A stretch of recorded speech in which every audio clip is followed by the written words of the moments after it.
एक बार एक युवक गौतम बुद्ध के पास आया और गौतम बुद्ध से बोला कि हे बुद्ध, मेरे मन में इतने गंदे विचार क्यों आते हैं। मैं नहीं चाहता कि मेरे मन में गंदे विचार आए, पर मेरे मन में हमेशा काम वासना के विचार चलते रहते हैं और मैं इनके बारे में सोच सोच कर बहुत परेशान हूं। मेरी ऊर्जा और समय यह सब सोचने में ही नष्ट हो जाती है और इन सब के विचारों की वजह से मैं कभी भी शांत नहीं रह पाता और मैं हमेशा ही स्त्रियों को देखकर मोहित हो जाता हूं। इन विचारों को अपने आप को रोक ही नहीं पाता। बुद्ध मुस्कुराए और उन्होंने उस युवक से पूछा, क्या तुम्हें पता है यह काम वासना होती क्या है? फिर लड़के ने उत्तर दिया और कहा, बुद्ध, मैं यह तो नहीं जानता कि काम वासना होती क्या है, पर हां, यह जो भी है बहुत बुरी चीज है। फिर बुद्ध ने उस युवक से कहा कि सबसे पहले तो तुम्हें यह समझना है कि प्राकृतिक रूप से जो भी चीज हमारे अंदर है वह बुरी नहीं है। हमारे जीवन में उसकी कुछ ना कुछ जरूरत है। वासना कोई बुरी बात नहीं है। यह तो हमारे मन की एक भावना है जो हमें किसी ना किसी चीज की कमी का एहसास करवाती है और फिर हम उस चीज को पाने के लिए उस चीज की तरफ आकर्षित हो जाते हैं। जैसे अगर तुम्हारे पास धन की कमी है तो तुम में धन पाने की वासना उत्पन्न हो जाएगी। तो वासना कुछ और नहीं, बस एक प्रकार की कमी है जो कि एक प्रकार की जरूरत का एहसास है। और जब यह जरूरत शारीरिक हो तो हम इसे काम वासना का नाम देते हैं। युवक ने गौतम बुद्ध को कहा कि बुद्ध, मुझे काम वासना का मतलब तो समझ में आ गया, पर आप मुझे यह बताइए कि यह आती कहां से है और कैसे आती है। गौतम बुद्ध ने कहा कि काम वासना कहीं से आती नहीं है, यह तो हमारे अंदर ही होती है और इसका होना तो जरूरी भी है, तभी तो मानव जाति का विस्तार होगा। युवक ने कहा, जब यह हमारे अंदर ही है और जरूरी भी है तो फिर लोग इसे गलत क्यों बोलते हैं? बुद्ध ने कहा कि यही तो समस्या है। लोगों ने काम वासना को गलत तरीके से सोच लिया है। इसे छिपाने की, दबाने की कोशिश करते हैं। काम वासना गलत नहीं है, बल्कि काम वासना का गलत तरीके से प्रयोग करना गलत बात है।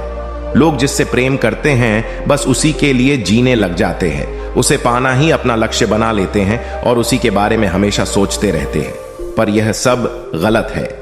बुद्ध ने युवक से कहा, क्या तुम्हें पता है जानवरों में भी काम वासना होती है? युवक ने उत्तर दिया, हां बुद्ध, जानवरों में भी काम वासना होती है, क्योंकि जानवर भी तो आखिर अपनी पीढ़ी को आगे बढ़ाएंगे। बुद्ध ने कहा, तो फिर हम जानवरों की काम वासना को गलत क्यों नहीं कहते? युवक ने कहा, मुझे नहीं पता महात्मा, आप ही मुझे बताइए। गौतम बुद्ध ने कहा कि जानवर अपनी काम वासना का प्रयोग आनंद प्राप्ति के लिए नहीं करते, वह तो सिर्फ संतान उत्पन्न करने के लिए ही काम वासना का उपयोग करते हैं। जानवरों को प्रकृति ने इतनी समझ नहीं दी कि वह काम वासना को अपने सुख का आधार बना सके, जबकि मनुष्य अपनी समझ के बलबूते पर प्रकृति में पाई जाने वाली प्रत्येक वस्तु को अपने सुख के लिए प्रयोग करता है। हम इंसानों ने ही काम वासना को अपने सुख का साधन बना लिया है, जबकि प्रकृति ने तो हमें अपने वंश को आगे बढ़ाने के लिए दिया था, लेकिन इंसानों ने इसे अपने जीवन का परम लक्ष्य बना रखा है और इस तरह से काम वासना का भी लगाम हो जाना गलत है। युवक ने पूछा, महात्मा जी, ये काम वासना हम पर हावी क्यों होती है? तब गौतम बुद्ध ने कहा कि सुनो, अब जो मैं तुम्हें बताऊंगा उसे तुम ध्यानपूर्वक सुनना। काम वासना का सारा खेल तुम्हें समझ आ जाएगा, तुम्हें तुम्हारे सारे सवालों का जवाब मिल जाएगा। बस तुम्हें ध्यान से सुनकर समझना है।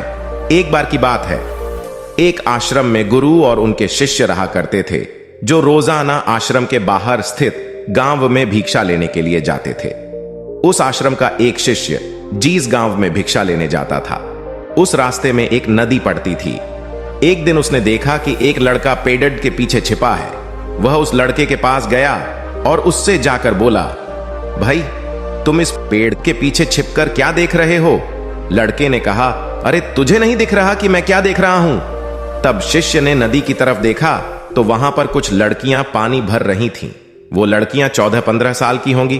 तब उसने उस लड़के से कहा, अरे भाई, वहां पर तो लड़कियां पानी भर रही है, इसमें छिप कर देखने वाली क्या बात है? तब वो लड़का शिष्य की तरफ देखकर उससे कहता है, अरे पागल, तुम्हें दिखाई नहीं दे रहा कि कैसे यह परियां नदी से पानी निकाल रही है? जरा उनकी अदाओं को तो देखो, उनके कोमल शरीर को देखो, उनकी पतली कमर को देखो, और उनके बाल उनकी कमर पर कैसे लहरा रहे हैं, मानो सुंदरता बिखरी पड़ी हो। शिष्य ने फिर नदी की तरफ देखा और इस बार वह इससे देखता ही चला गया। उसे किसी भी बात का कोई डर नहीं था, लेकिन अब वो छिपने लगा और उन लड़कियों को देखने लगा।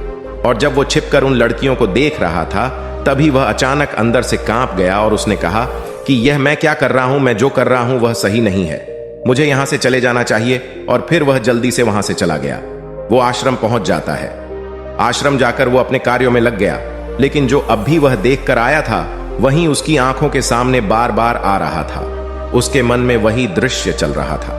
उसके मन में वही सब कुछ देखने के लिए लड़ाई हो रही थी। उसका किसी भी काम में मन नहीं लग रहा था। सुबह होते ही वह रोज जल्दी ही भिक्षा के लिए आश्रम से निकल जाता और उस नदी के पास वाले पेड़ के पास जाता, और जहां पर वह लड़का पहले से मौजूद रहता था, उस लड़के के साथ मिलकर लड़कियों को छुप छुप कर देखता था। अब वह रोज ऐसा करने लग गया। यह उसके रोज का काम हो गया। अब उस शिष्य का मन किसी भी काम में नहीं लगता था। वो हमेशा ही किसी ना किसी प्रकार के विचार में उलझा रहता। वो आश्रम के कार्यों को भी ठीक ढंग से नहीं कर रहा था। न वो ठीक से सो पाता था और न वो ठीक से खाना खा पाता था। उसका मन बेचैन सा रहता था। उसका मन बार बार उन लड़कियों के सौंदर्य को देखने के लिए तरसता था। जब गुरु शिक्षा देते तब भी उसका मन कहीं और विचारों में खोया रहता था। गुरु ने अपने शिष्य की इन हरकतों को जान लिया था। तब एक दिन गुरु ने शिष्य को अपने पास बुलाया और कहा कि आज से मैं भी तुम्हारे साथ भिक्षा मांगने चलूंगा। तुम और मैं साथ साथ भिक्षा मांगने चलेंगे। तभी शिष्य गुरु को मना करते हुए बोला, नहीं गुरुदेव, आप परेशान क्यों हो रहे हो? मैं अकेला ही ठीक से भिक्षा मांग सकता हूं। गुरु ने शिष्य से कहा कि ठीक है, तुम अकेले ही भिक्षा मांगने जाओ। शिष्य तुरंत वहां से भिक्षा मांगने के लिए निकल गया। उसके जाने के बाद गुरु भी आश्रम से निकल गए और शिष्य का पीछा करने लगे कि वो कहा जाता है, किससे मिलता है।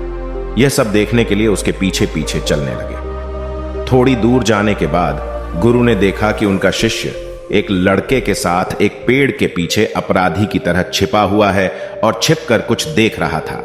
गुरु भी अपने शिष्य के पीछे जाकर खड़े हो गए कि आखिर उनका शिष्य क्या देख रहा है, जिसे देखने के लिए वो पेड़ के पीछे अपराधियों की तरह छिपा पड़ा है। गुरु ने देखा कि उनका शिष्य पेड़ के पीछे छुपकर लड़कियों को देख रहा था जो कि नदी से पानी भर रही थी। तभी गुरु ने शिष्य को कहा कि तुम क्या देख रहे हो? अपने गुरु की आवाज सुनकर वह शिष्य घबरा गया और उसके पसीने छूटने लगे। वह थर थर कांपने लगा, जैसे किसी चोर को चोरी करते समय रंगे हाथों पकड़ लिया हो। उसकी हालत खराब हो गई। वो कुछ भी नहीं बोल रहा था। उसके मुंह से कुछ टूटे फूटे शब्द भी बाहर निकल रहे थे। वो अपने गुरु से नजर भी नहीं मिला पा रहा था। गुरु ने शिष्य की तरफ देखा और कहा कि मेरा शिष्य तो निडर था, उसे तो किसी भी चीज का डर नहीं था, लेकिन यह क्या तुम तो डर के मारे कांप रहे हो? शिष्य ने गुरु से कहा कि मुझे माफ कर दो गुरुदेव, मेरा इसमें कोई दोष नहीं है। उस लड़के ने मुझे बहका दिया था, लेकिन आपसे मैं वादा करता हूं कि आज के बाद मैं ऐसा कभी दोबारा नहीं करूंगा। मुझे माफ कर दो गुरुदेव। गुरु ने शिष्य से कहा कि कोई बात नहीं, पर इस बात का तुम ध्यान रखना कि हम जैसी संगति करते हैं वैसा ही फल हमें प्राप्त होता है। उसके विचार हमारे अंदर प्रवेश करते हैं, इसीलिए अच्छी संगति करो जिससे तुम्हारे अंदर अच्छे विचारों का प्रवेश हो। फिर गुरु और शिष्य आश्रम लौट आए और फिर से आश्रम के कार्यों पर ध्यान देने लगे। उसने उस रास्ते को छोड़ दिया और दूसरे रास्ते से जाने लगा। वो अपने काम को ध्यान से करता, लेकिन धीरे धीरे उसके अंदर क्रोध उत्पन्न हो गया और फिर वो दूसरों पर क्रोध करने लगा और बेचैन रहने लग गया। अब वो सही समय पर भोजन भी नहीं करता था। वो भोजन भी बहुत कम खाता था। एक रात गुरु शिष्य के पास आए और उसे बोले कि अब तक तुमने कितनी बार अपना वादा तोड़ दिया। यह सुनकर शिष्य अपने गुरु के चरणों में गिर गया और रोने लगा। रोते रोते ही उसने गुरु से कहा कि गुरुदेव, मैं कई बार अपना वादा तोड़ चुका हूं, फिर वादा कर लेता हूं, लेकिन हर बार मैं वादा तोड़ देता हूं। मेरा मन मेरे नियंत्रण में है ही नहीं। मैं बहुत कोशिश करता हूं कि मैं अपने मन से सारे बुरे विचारों को निकाल डालूं, लेकिन मैं चाहकर भी ऐसा नहीं कर पा रहा हूं। फिर गुरु ने शिष्य को कहा कि चलो मेरे साथ। गुरु शिष्य को आश्रम के बगीचे में लेकर गए और शिष्य से कहा कि देखो, यहां पर कुछ नालियां बनी हुई है। जिससे नदी का पानी इन पौधों तक आ रहा है और यह पानी एक निरंतर भाव से बह रहा है। क्या तुम इस पानी के बहाव को रोक सकते हो? शिष्य ने कहा कि हां गुरुदेव, मैं इस बहाव को रोक सकता हूं। फिर शिष्य ने मिट्टी उठाकर उस नाली में डाल दी। वो पानी थोड़ी देर के लिए रुक गया और फिर थोड़ी देर बाद उस मिट्टी के ऊपर से पानी बह गया। गुरु ने शिष्य से कहा, अरे ये क्या, ये तो पानी रुका ही नहीं। फिर शिष्य ने कुछ कंकड़ पत्थर उठाकर उस नाली में डाल दिए और फिर थोड़ी देर के लिए पानी रुक गया। लेकिन फिर थोड़ी देर बाद ही उन कंकड़ पत्थर के ऊपर से पानी निकल आया। फिर गुरु ने कहा कि यह क्या हुआ, पानी तो फिर से बह गया। तुम तो बोल रहे थे कि तुम इसे रोक दोगे। क्या हम किसी काम को रोकना चाहे तो क्या हम उसे रोक नहीं सकते? तब शिष्य ने कहा, कोई बात नहीं गुरुदेव, मैं इस पानी को तो आपको रोक के दिखाऊंगा। वह फिर से एक बड़ा सा पत्थर लेकर आया और उसे नाली पर डाल दिया और पानी रुक गया। तब गुरु से कहा कि देखा गुरुदेव, मैंने कहा था ना कि पानी को मैं रोक दूंगा। मैंने पानी को रोक दिखाया। आपकी बात मैंने पूरी कर दी। गुरु मुस्कुराए और बोले, अच्छा जरा ध्यान से देखो, पानी रुक गया। क्या वो तो पीछे की नाली तोड़कर बाहर आ गया और अगल बगल से बह रहा है, और ध्यान से देखो इस पत्थर को आगे भी आ गया और ये पानी अपना रास्ता बदलकर फिर से आगे की तरफ बह जाएगा। और फिर थोड़ी देर बाद ऐसा ही हुआ। फिर गुरु ने शिष्य को समझाया कि तुम्हारे साथ भी तो ऐसा ही चल रहा है। तुम बार बार प्रयास कर रहे हो, बड़े से बड़ा प्रयास कर रहे हो, पर हर बार तुम्हारा प्रयास टूट रहा है और यह हमेशा टूटता ही रहेगा। तुम कितना भी बड़ा पत्थर रख लो, लेकिन पानी तो अपना रास्ता बना ही लेगा। यह सब देखकर गुरु से कहा कि हे गुरुदेव, क्या कोई तरीका नहीं है जिससे मैं गंदे विचारों से बाहर निकल सकूं और यह मेरे मन में आए ही नहीं? गुरु शिष्य को एक नदी के पास ले गए जहां से उस बगीचे में पानी आ रहा था। गुरु ने शिष्य से कहा, वो पानी इसी नदी से जा रहा है। अगर हम यहीं से उस रास्ते को बंद कर दें जहां से पानी बगीचे में जा रहा है, अब क्या हम पानी को रोक नहीं सकते? शिष्य ने कहा कि हां गुरुदेव, अवश्य ऐसा हो सकता है। मैं इस पानी को यहीं से बंद कर देता हूं, तब आगे की नाली में पानी जाएगा ही नहीं और फिर बगीचे में पानी जाएगा ही नहीं। फिर से नदी से जाने वाले रास्ते को बहुत मेहनत करके पत्थर और मिट्टी डाल डालकर बंद कर दिया और गुरु से कहा कि गुरुदेव, मैंने पानी को बंद कर दिया है, अब यह पानी बगीचे में जाएगा ही नहीं। तब गुरु ने कहा कि अगर पानी बगीचे में नहीं जाएगा तो पेड़ पौधों को पानी कहां से मिलेगा? उन पेड़ पौधों को तो पानी की आवश्यकता है, और उन पेड़ पौधों में कुछ पेड़ पौधे तो ऐसे हैं जिनको रोज पानी की आवश्यकता है। वह तो मुरझाकर मर ही जाएंगे। उनका क्या होगा? पानी तो हमें खोलना ही होगा। शिष्य ने गुरु की बात सुनकर वापस नदी से जाने वाले पानी का रास्ता खोल दिया। तब गुरु ने शिष्य से पूछा कि अगर हम इस नदी के पूरे पानी को बगीचे की तरफ मोड़ दे तो क्या होगा? तब शिष्य ने जवाब दिया कि गुरुदेव, वहां पर जितने भी पेड़ पौधे हैं वो गलकर नष्ट हो जाएंगे, वहां पर कुछ नहीं बचेगा। फिर गुरु मुस्कुराए और बोले, तुम इस बात को समझो कि हमें किसी भी चीज को रोकना नहीं है, बस हमें हमेशा संतुलन बनाए रखना है। कम पानी से भी पौधे नष्ट होते हैं और ज्यादा पानी से भी पौधे नष्ट होते हैं। हमारा जीवन संतुलन से ही चलता है। गुरु ने शिष्य से कहा कि अगर मैं तुम्हें कहूं कि तुम आम के बारे में मत सोचो तो तुम्हारे मन में सबसे पहले किसका चित्र आएगा? शिष्य ने कहा कि गुरुदेव, मेरे मन में तो पहला चित्र आम का ही आएगा।